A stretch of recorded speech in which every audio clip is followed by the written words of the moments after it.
Hello, beautiful people.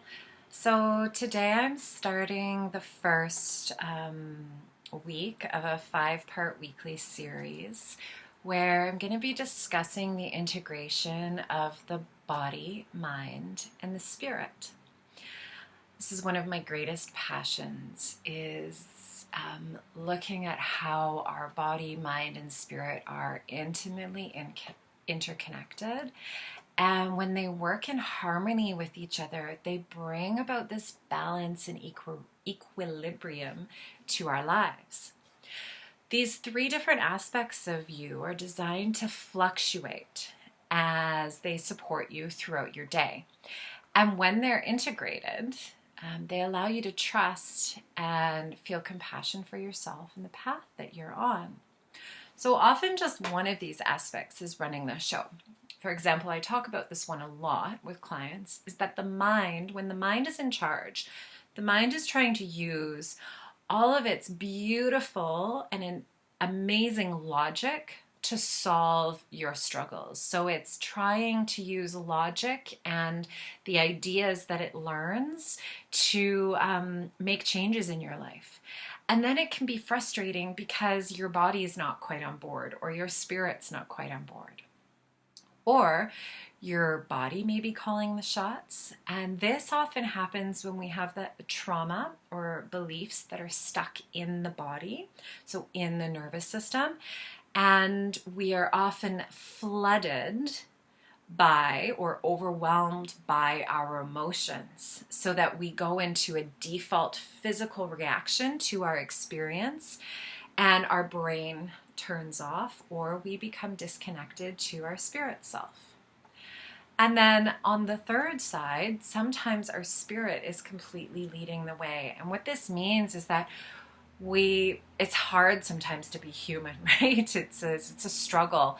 And what happens is we become so disconnected from our human experience that we start to feel ungrounded and we kind of float around and just wish we could leave our bodies or wish we could walk back into the ocean or fly back into the stars.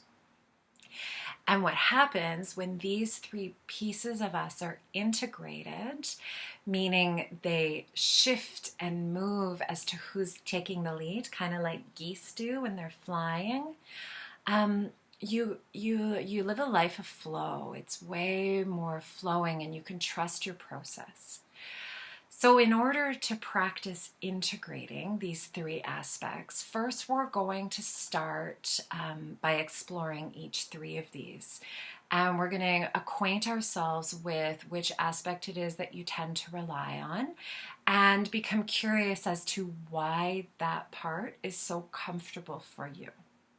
And this will be done through the weeks, through questions that'll get you thinking and considering.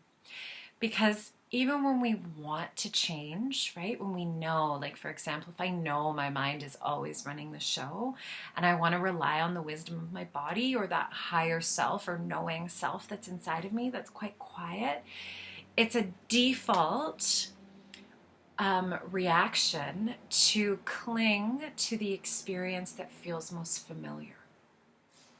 So our first step here is always curiosity and awareness.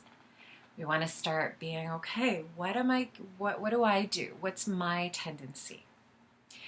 And when we start to radically accept all of these different aspects of us, when we learn to integrate them, when we learn to understand why do I lean more heavily on my mind, why is my default my body, why do I disconnect from my physical experience and live in this spirit world,